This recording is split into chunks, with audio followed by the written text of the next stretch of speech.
And welcome to Rob Schmitt tonight.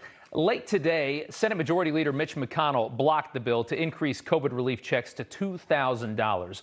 The Majority Leader has instead tied the check increase to two of President Trump's major sticking points: ending Section 230 protections for the big tech companies and a bipartisan committee to investigate election fraud. That's what McConnell and the president want. We're going to dive into all that here in just a few minutes. But before that, there was an article released this morning in The Atlantic that tells you everything you need to know about the media in this country and the people that are feeding the American people the information that they vote with.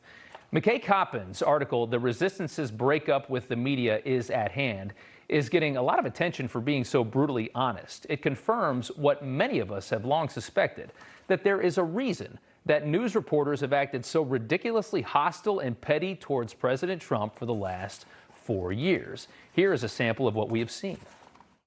If an American president loses more Americans over the course of 6 weeks than died in the entirety of the Vietnam War, does he deserve to be reelected? Does President Trump believe that it was a good thing that the South lost the Civil War? You called yourself a nationalist. Some people saw that as emboldening white nationalists. Now people are also saying I don't know why you'd that say the that. president. It's such a racist There question. are some people that say that now the Republican Party is seen as supporting white nationalists I because don't of your believe rhetoric. that. I mean, there's so many more. We tried to find a few of them just for you, but this has become the standard. This is the standard behavior for many reporters, behaving in a way we've never seen toward an elected president, with disdain, with hatred, with disgust. In the second paragraph of Coppin's article, he admits that while he was disgusted by Trump winning the White House in 2016, he knew that his, quote, contentious relationship with Donald Trump was already paying professional dividends. That comment right there says everything. There is a huge incentive for attacking Donald Trump. There is a huge market of leftist news consumers that absolutely hate the president. We know that. And for the first time, reporters sold out their objectivity and cashed in on that. Reporters, of course, want to be important. They want attention. They want to be elevated.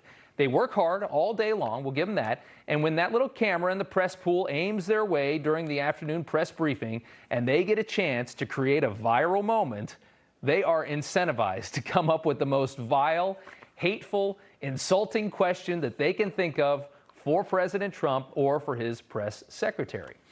Coppins even directs his readers to an article that he wrote on Trump for BuzzFeed back in 2014.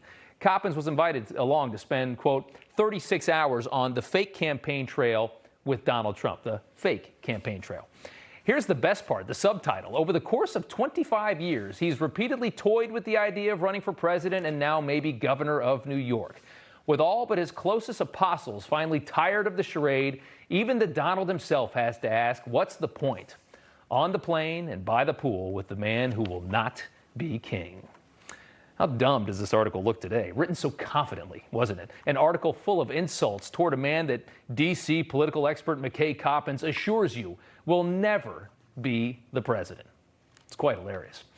All right, in that same article, Olivia Nuzzi, another medium-grade writer for New York Magazine, who rode Trump's coattails to success, said, quote, there is a kind of temptation to satisfy the resistance with worldview-confirming reporting chum.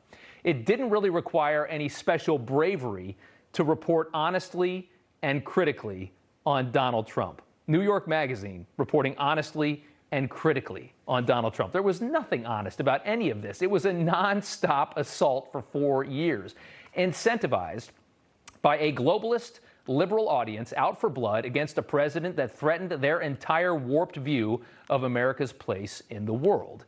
These people seriously can't see how ridiculous they sound writing this stuff, saying the things they say. It is astonishing.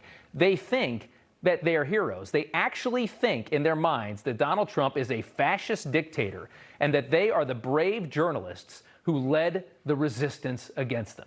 This is how they romanticize their lives. It's quite pathetic.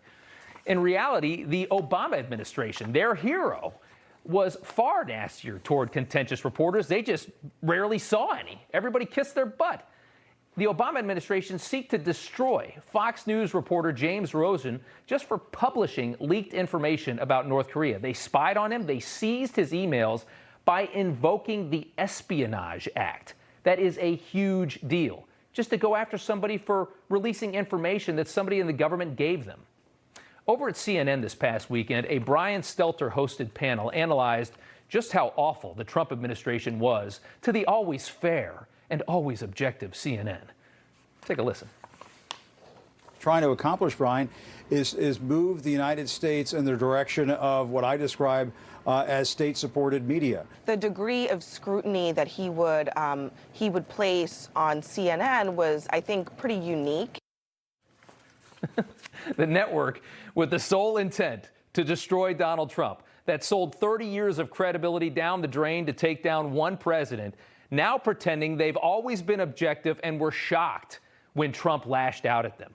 You can't make this up. I mean, it's too good. Here's CNN's chief White House Trump attacker, Jim Acosta, using a question to allege that the president will be committing treason. Can you pledge to the American people that you will not accept any foreign assistance in the upcoming election?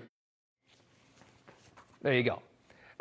They always use a question, just like asking the president every day to denounce white supremacy. That's a tactic. You're going to ask a question that alleges something terrible, and you're going to ask it a lot, and it paints a picture.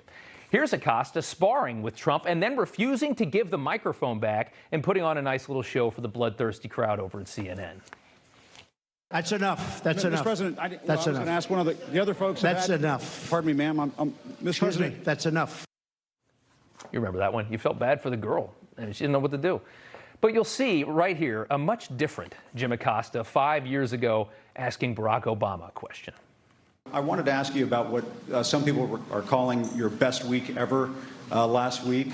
You had two Supreme Court decisions supportive of the Affordable Care Act and of gay rights. You also delivered a speech down in Charleston that was pretty warmly received. It seems that you've built up some political capital for the remaining months of your presidency. I'm curious how you want to use it. Can you see the difference? Excuse me, President Obama, Jim Acosta here. What makes you so awesome? Why are you so great? Can you tell us a little bit more about why you're such an amazing guy?